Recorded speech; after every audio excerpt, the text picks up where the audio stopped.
Oke, terima kasih.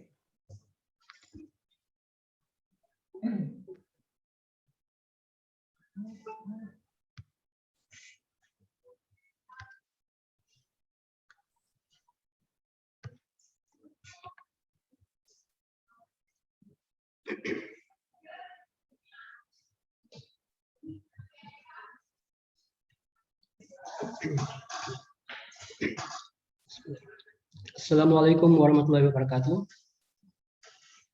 Terima kasih atas kesempatan yang diberikan kepada saya. Yang saya hormati Pak Rukman selaku penguji pada hari ini.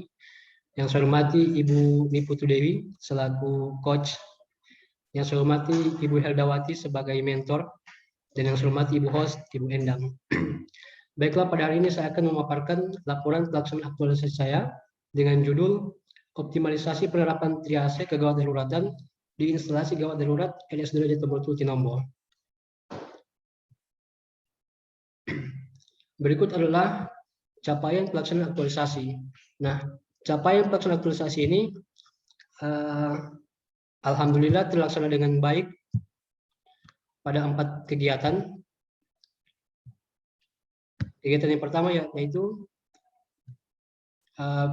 kegiatan pertama persiapan aktualisasi dengan tahapan yang pertama bertemu dengan mentor. Di mana pada saat saya bertemu dengan mentor, saya menjelaskan tentang kegiatan dan tahapan yang akan saya laksanakan selama aktualisasi dan juga meminta persetujuan beliau dalam hal untuk melaksanakan aktualisasi di IGD. Kemudian yang tahapan kedua yakni berkoordinasi dengan kepala ruangan dan juga dokter penanggung jawab IGD dalam rangka untuk mempersiapkan kegiatan-kegiatan yang akan dilaksanakan dan juga meminta izin kepada mereka untuk menjadikan peserta sosialisasi yaitu petugas jaga dalam hal ini perawat dan bidan untuk dijadikan sebagai objek dalam aktualisasi ini. Kegiatan kedua yakni pembuatan materi serta membuat soal-soal kasus. Untuk pembuatan materi saya berkoordinasi dengan mentor untuk mengambil materi dari modul pelatihan BTCLS edisi 2 tahun 2018. Kemudian saya menuangkan dalam bentuk poster dan juga banner. Poster dan banner ini saya buat untuk menunjang dalam proses sosialisasi. Setelah dilaksanakan sosialisasi, kemudian poster dan banner ini saya tempatkan di ruang triase awal yang sudah ditentukan. Setelah menentukan kemudian masuk pada kegiatan ketiga yaitu membuat kode atau jalur triase. Pada tahapan pertama, saya bersama teman-teman bekerja sama dalam hal untuk melakukan pengefektifan kembali terhadap ruangan-ruangan gawat darurat, di mana yang sebelumnya ruangan tersebut masih bercampur baur dan pada tahapan ini kami melakukan pengoptimalan ruangan, di mana ruangan tersebut sesuai dengan konsep, sesuai dengan kategori yang ada di triase. Misalnya pada kategori merah, dia alat-alat yang ada di dalamnya itu merupakan alat-alat yang emergensi. Ada juga obat-obat yang dibutuhkan secara emergensi tanpa menunggu lama. Kemudian tahapan kedua yaitu membuat jalur layout triase bersama teman-teman. Kemudian yang ketiga, kami melakukan pemasangan jalur atau garis line triase menghubungkan dari triase awal ke ruangan-ruangan yang sudah ditentukan sebelumnya. Kemudian kegiatan keempat, yakni pelaksanaan sosialisasi. Pelaksanaan sosialisasi ini saya lakukan selama 5 hari, 1 hari 1 tim, sampai di tim kelima, di hari kelima. Yang sebelumnya direncanakan pada rancangan sebelumnya itu dilaksanakan selama 1 hari dengan mengumpulkan di suatu tempat. Tetapi karena ada himbauan untuk pembatasan dalam hal untuk pengumpulan massa, makanya saya berkonsultasi dengan coach dan juga mentor, maka didapatkanlah bahwa dilaksanakan tim ke tim. Akhirnya sosialisasi ini dilakukan selama 5 hari. Kemudian setelah sosialisasi dilaksanakan, maka dilaksanakan evaluasi pengolahan data. Responden atau peserta berjumlah 19 orang dengan jumlah soal masing-masing untuk pre dan post testnya sebanyak 10 nomor. Dan dari hasil pengerjaan soal pretest didapatkan persentase secara keseluruhan 52%. tingkat pengetahuannya, dan setelah pengerjaan soal post test dilaksanakan, didapatkan nilai dengan persentase 87%. Untuk teknis sosialisasinya, yang pertama kita lakukan dengan pembukaan, yang kedua kemudian ada pengerjaan soal pretest, kemudian sosialisasi, kemudian masuk soal post test, kemudian kita bertanya jawab, berdiskusi untuk menyatukan pendapat. Nah, pada tahapan ini saya ingin menggambarkan kegiatan aktualisasi saya yang dihubungkan dengan mata pelatihan. Kegiatan persiapan aktualisasi misalnya pada kegiatan 1 berhubungan dengan manajemen ASN dan World of Government. Nah, pada manajemen ASN ini sangat berkaitan dengan peran dan kedudukan ASN sebagai perencana kebijakan publik, di mana dalam merencanakan kegiatan aktualisasi ini dibutuhkan perencanaan yang baik dan tepat sasaran sehingga apa yang dikerjakan sesuai dengan kebutuhan. Dalam hubungannya dengan World of Government, selama melakukan aktualisasi, kami bekerja sama dengan coach dan juga mentor, kemudian kepala ruangan IGD dan dokter penunjuk IGD, serta melakukan pelibatan terhadap peserta sosialisasi, yaitu teman-teman perawat dan bidan jaga di IGD. Kemudian dalam hal penerapan aktualisasi, selama melakukan aktualisasi dengan mentor, baik itu mentor maupun tanggung jawab IGD dan juga kepala ruangan, saya mengaktualisasikan nilai anti korupsi disiplin, di mana pada tahapan ini saya melakukan dengan tidak mengambil waktu sibuk dengan pekerjaan utama mentor. Jadi saya mengambil dengan waktu-waktu yang senggang saat mentor tidak ada lagi, tidak sibuk. Kemudian etika publik, saya mengaktualisasikan nilai bersikap hormat kepada mentor, sopan dan santun, dan tidak memperhatikan dengan seksama apa yang dijelaskan oleh mentor. Kemudian nasionalisme dengan indikator kerakyatan, yaitu meminta pendapat dan saran dari beliau untuk demi kelancaran aktualisasi. Kemudian pada saat saya menjelaskan materi yang akan saya berikan, saya menerapkan nilai akuntabilitas ya dengan indikator transparansi dan kejelasan target, di mana saya menjelaskan tentang bagaimana aktualisasi akan saya lakukan kegiatan-kegiatannya, dan juga target-target yang ingin dicapai, yaitu pengoptimalan terhadap penerapan triase terhadap pasien dengan gawat darurat. Kemudian juga nilai komitmen mutu yang berorientasi pada mutu dan efisien. Ini adalah beberapa bukti pelaksanaan aktualisasi saya. Misalnya pada gambar 1 yang sebelumnya tidak terpasang poster di ruang triase awal yang sudah ditentukan, nah sekarang sudah terpasang poster. Kemudian di gambar kedua yang sebelumnya belum ada garis triase ke ruangan-ruangan, untuk yang sebelahnya sudah terpasang setelah dilaksanakan aktualisasi. Kemudian untuk yang berikutnya, ini merupakan ruangan triase awal, yang sebelumnya ini merupakan ruangan umum, ruangan yang bercampur bau, siapapun pasiennya masih bisa masuk sini. Namun setelah dilakukan aktualisasi, ketika triase awal ini merupakan penilaian. Di sini ruangan penilaian untuk menentukan pasien ini dibawa kemana, di ruangan mana, sesuai dengan konsep triase. Kemudian selanjutnya, sebelumnya belum ada jalur triase, dan saat ini sekarang sudah terpasang jalur triase dan juga banner. Ini merupakan beberapa gambar yang sempat saya ambil. Sebelumnya sudah meminta izin kepada pasien dan keluarga untuk mengambil gambar. Adapun yang tidak mendapatkan izin, saya tidak ambil. Jadi di sini merupakan penilaian awal pasien, kemudian ditujukan ke ruangan misalnya kuning. Nah ini juga, dan gambar keempat. Demikianlah pemaparan yang dapat saya sampaikan. Lebih dan kurangnya saya mohon maaf. Dan saya ini wassalamualaikum warahmatullahi wabarakatuh.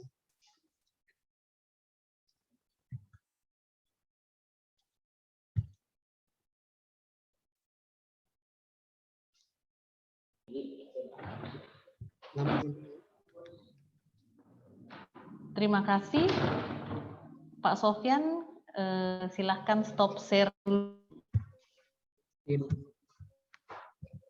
Terima kasih sudah memaparkan dengan baik hasil aktualisasi nilai di setiap kegiatan bahkan tahapan di unit kerjanya selama 1 bulan. Selanjutnya kami silahkan kepada Ibu Mentor untuk memberikan gambaran dukungan selama pelaksanaan aktualisasi di unit kerja. Tabe Ibu, kami silahkan. Ya, terima kasih sebelumnya. Yang saya hormati Bapak Penguji dan Ibu Coach serta Ibu Coach yang dari hasil kegiatan aktualisasi yang dilakukan oleh saudara Sofyan, semua kegiatan yang dirancangkan dalam aktualisasi itu sudah sesuai dengan apa yang saudara Sofyan rencanakan dan hasilnya sudah cukup memuaskan. Begitu, terima kasih. Terima kasih Ibu Mentor atas dukungan selama pelaksanaan aktualisasi. Terima kasih banyak. Selanjutnya kami silahkan kepada Bapak Penguji untuk memberikan tanggapan serta sarannya. Silahkan Pak. Baik, terima kasih Bu Niputu Dewi. Yang saya hormati, kemudian Bu Mentor, yang juga saya hormati, dan Pak Sofyan yang saya banggakan. Assalamualaikum warahmatullahi wabarakatuh. Waalaikumsalam warahmatullahi wabarakatuh. Baik, Pak Sofyan. Ya Pak. Nasihat? Alhamdulillah sehat Pak. Wah, syukurlah. Punya teman-teman yang sementara ini lagi kurang beruntung. Pak Sofyan, selama pelaksanaan kegiatan hingga tahapan, ada kendala yang berarti? Alhamdulillah sejauh ini belum ada Pak. Oke, sampai dengan laporan hasil aktualisasi ternyata semua dapat dilaksanakan ya? Iya. Baik. Saya apa yang Pak Sofyan lihat?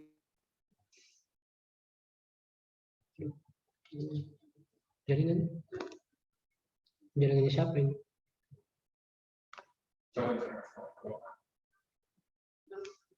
Halo? Iya Pak, maaf Pak, jaringannya tadi tidak bagus. Ya, apa yang saudara lihat sehingga saudara merasa perlu melaksanakan kegiatan ini? Baik Pak, masalah yang paling mendasar yaitu penanganan terhadap pasien dengan kasus gawat darurat. Seperti yang dirancangkan lalu bahwa jika kita lambat dalam melakukan penilaian terhadap pasien, maka kita akan berakibat fatal kepada pasien itu sendiri. Oleh karena itu dilakukannya penerapan triase ini Pak sangat penting untuk menentukan penanganan seperti apa yang akan dilaksanakan jika kita sudah mengetahui tingkat kegawat daruratan terhadap pasien tersebut. Oke, jadi tiap garis yang berwarna itu berbeda-beda ya maksudnya? Iya Pak, berbeda-beda. Nah, apakah garis-garis ini, warna-warna yang ada di dalam garis, perlu diketahui oleh semua nakes yang ada di sana, atau hanya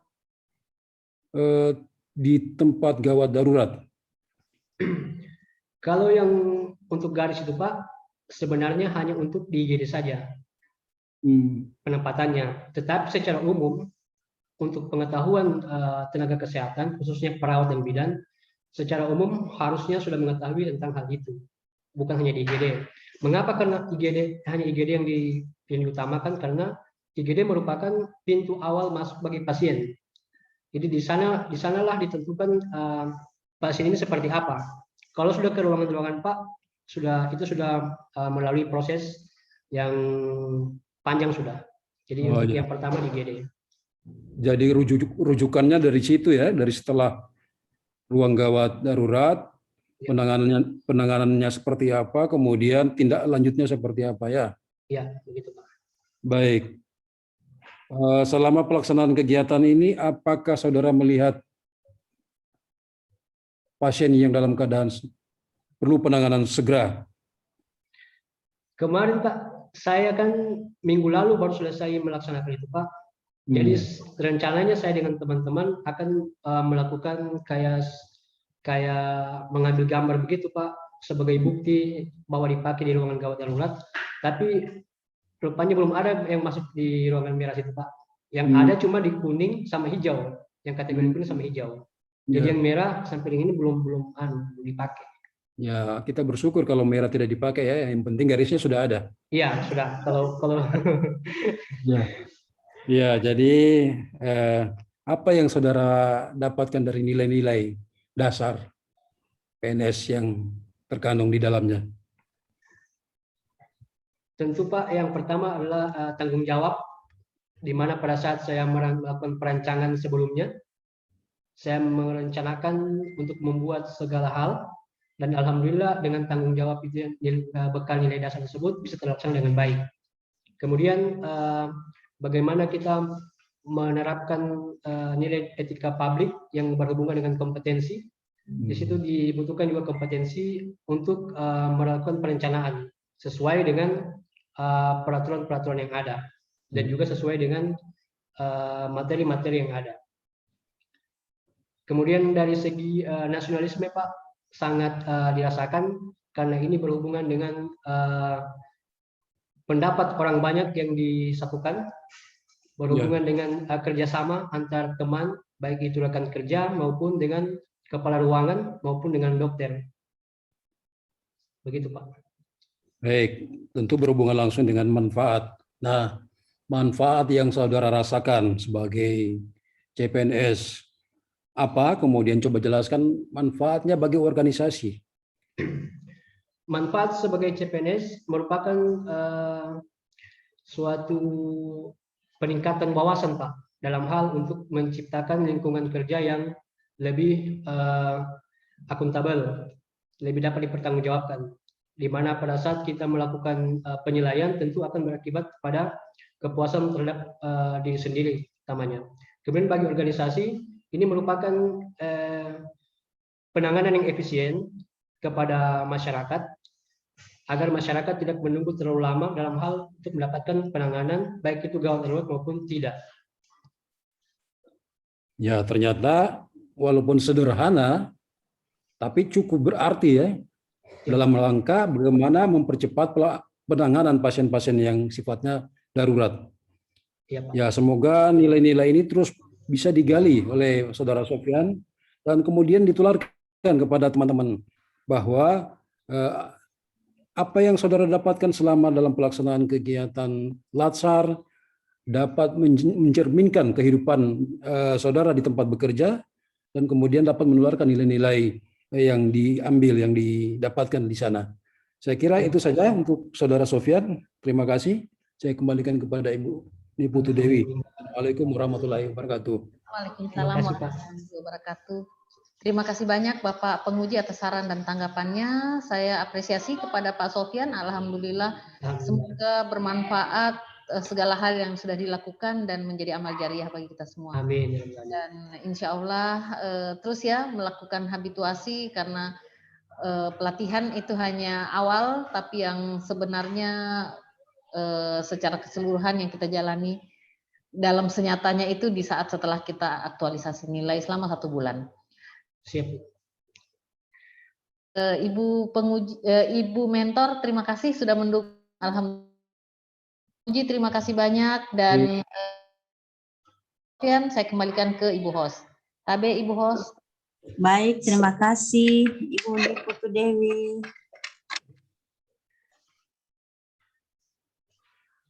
Baik, terima kasih untuk pemaparan dari Pak Sofyan dan terima kasih untuk Ibu Mentor yang sudah menyempatkan waktunya untuk menguatkan presentasi dari Pak Sofyan. Baik, terima kasih Pak Penguji sudah memberikan masukan kepada Pak Sofyan. Terima kasih untuk Pak Sofyan dan Ibu Mentor, Oleh Pak Sofyan. Terima kasih banyak Ibu Endang, Ibu Dewi, Ibu Pak Rukman, terima kasih banyak asalannya. Izin live. Ya, makasih Pak Sofyan. Assalamualaikum warahmatullahi wabarakatuh. Waalaikumsalam.